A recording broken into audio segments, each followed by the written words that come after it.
Morning travel in Miami is becoming dangerous. Heavy rain and high winds are hitting the city. These are just the first bands as Hurricane Irene moves closer. Street flooding is reported in Miami. Power outages are reported in the Keys. Evacuations are underway in parts of South Florida. Emergency shelters are open and ready for those who need them.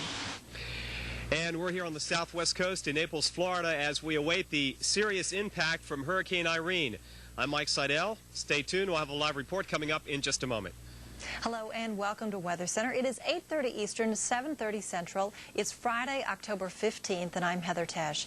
Irene's move into Florida is the top story for today. We're going to have expert analysis on what you can expect. But first, we're going to take a quick check on some of the conditions with cities around the country. Thanks, Heather. Good morning, everyone. Hurricane Irene now just about 20 miles southwest of Key West after it moved across the tobacco fields of West Cuba yesterday. Some flooding and some very heavy rain. 6 to 8 inches of rain already has fallen around Key West. This is a huge rain-producing hurricane as it moves to the east. Now, the center of circulation as of 8 o'clock this morning places it at 24.3 north and 82.0 west. About 25 miles southwest of Key West. That was as of 8 o'clock. Wind 75 miles per hour, moving north at about 8. Barometric pressure just up 1 millibar. And a forecast track has been adjusted a little to the right or east of the old track, which places it a little closer at landfall, perhaps to Naples and the Fort Myers area. So we'll have more on that from Dr. Steve Lyons in just a moment. Notice the rotation around the center of circulation, bringing in some heavy rain bands north of Key West and also between Key Largo now and Miami. Very heavy rain has been falling. Wind is not a major story yet. It will be later. Miami has had some peak wind gusts to about 33, but Homestead, Florida has had a peak wind gust at 56 miles per hour this morning, and we also had some 103 mile per hour winds noted at Big Pine Key.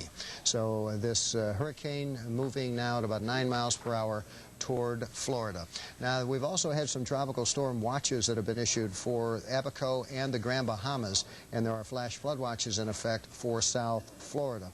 The 8 o'clock advisory included the Bahamas, Bimini, and Abaco in the tropical storm watches. Here are the warnings, though, from Anclote Key, Florida, southward and around the bend to Florida City, Florida, including the Dry Tortugas. And there's your tropical storm advisories from Florida City northward to Flagler Beach. We have warnings. Now, we just had issued also, Heather just gave me a flood warning for Miami-Dade County in southeastern Florida until 10:35 this morning, getting some very heavy rain in the Miami-Dade area. It's falling on saturated ground. It has no place to go. Be very careful if you are going to be in your vehicle today. And also, if you are going to be in your vehicle, the tolls have been you don't have to pay any tolls on the Florida toll roads to let people get out of the Keys as evacuations are in progress in many of those areas. Dr. Steve Lyons has been watching this storm all night long and this morning as the forecast track has been adjusted somewhat, also watching the very heavy rain falling from this storm. Dr. Lyons, is that the greatest impact we have to fear, do you think, from this hurricane? Absolutely, Marshall. The rainfall is going to be the big problem here. You heard that from Marshall, that very strong wind. That was likely associated with some severe weather associated with the hurricane, and that's going to be very, very spotty. Most of the winds we see out there, the strongest have been over the Florida Keys, and the sustained winds there really so far are tropical storm force winds, maybe some gusts to hurricane force, but that 103 is likely severe weather associated with it. Now you can see here the circulation center down here just to the south of the Florida Keys, but the system is very asymmetric. The strongest winds are definitely on the eastern side, and the heaviest rain is also on the eastern side. You say, well, what is all this on the western side right here, Steve? Well, what that is it's blow-off. That's high cloud spewing out from the top of the circulation, and we don't really see a huge amount of rain on the western side of the circulation. You can see it here on our radar loop. Circulation center being down here just to the south of Key West. Still, the reconnaissance indicates just a very, very slight track to the east of north temporarily. But right now you can see some very heavy rain coming into Miami, and that's the big problem, is rainfall. And it's going to be a problem all the way up as the system continues northward. Make sure you pay attention up here in central Florida, all the way up into Orlando, and even beyond that, up into the Carolinas. Keep a close eye on this system. Make sure you're not caught with your guard down over the next several days as it moves toward the north. Now let's get back to Marshall.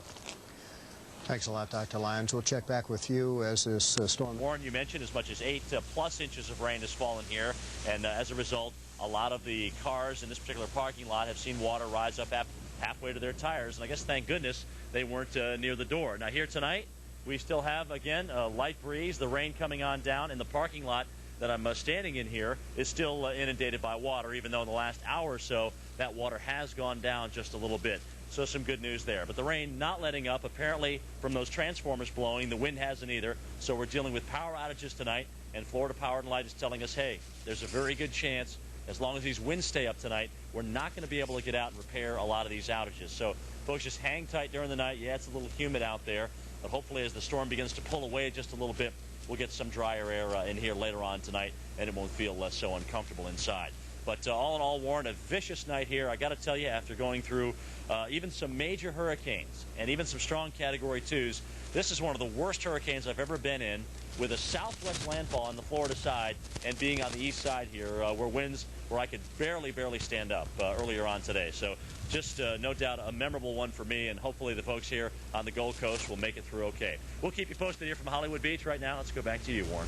All right, thanks very much, Jim. Jim Cantori reporting live from Hollywood, Florida, here on the southeast coast of Florida, where we've certainly seen quite a day today, even though the storm made landfall on the southwest coast. We're going to talk now with John Hope, our hurricane expert at the expert desk. And John, as Jim was mentioning, we saw a lot of very strong winds and heavy rains on the southeastern coast, which seems a little bit unusual considering the system came ashore way over on the southwest coast. Well, Warren, this has been a pretty lopsided hurricane the whole time. We didn't have very much going on the west, around the western semicircle. Just about all the action was on about the eastern half of the hurricane, and that, of course, was where the east coast of Florida found itself relative to the hurricane. So that whole southeast coast got hit pretty hard. And now, as the hurricane is moving up toward northeast, toward the north-northeast, the windier weather and the heavier showers are spreading up the coast as well. Now, it's going to be pretty critical just when and where the center of this storm comes out over the water. We think it will come out over the water, and on the current path, it looks as if that would emerge somewhere between, say, Palm Beach and Fort Pierce sometime after midnight tonight. And that will put it over pretty warm water, actually, if it does that. It'll be out here over the waters of the Gulf Stream. And this weakening that we have observed since it made landfall could cease then for a while and at least hold its own. So we really have to be pretty careful about that. Now, as far as the movement's concerned, we think it'll be somewhere near the middle of this swath. Whether we're talking about just onshore up here or just offshore, it's a little bit hard to say, impossible to say right now. But we expect it to move not too rapidly through Saturday or a good part of Saturday, but then Saturday night or Sunday begin to pick up and then be moving very rapidly indeed by Monday, as we have a trough of low pressure digging down in this part of the country, which we think will scoop this up and move it out very rapidly. That could be good news for the mid-Atlantic states, even though they may get some heavy rain there. It doesn't look as if it would be that prolonged. Once it gets up there, we think it'll be moving faster. These are the wind gusts we've observed here just during the last hour. Although less than 2 hours ago, we had winds of 80-some miles an hour at Homestead. And even this last hour at an automated station off Miami, we're still seeing peak winds of over 85 miles an hour.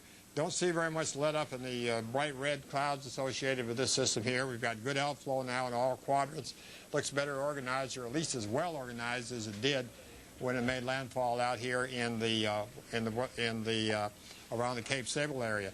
It came in here about 4 o'clock this afternoon. In the meantime, it's moved up to about here or so, and it continues to move then towards the north-northeast, and we do expect that to continue during the night.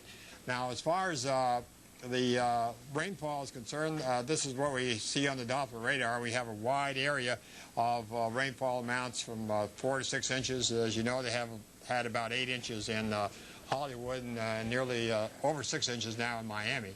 So that's it for this time. We'll be back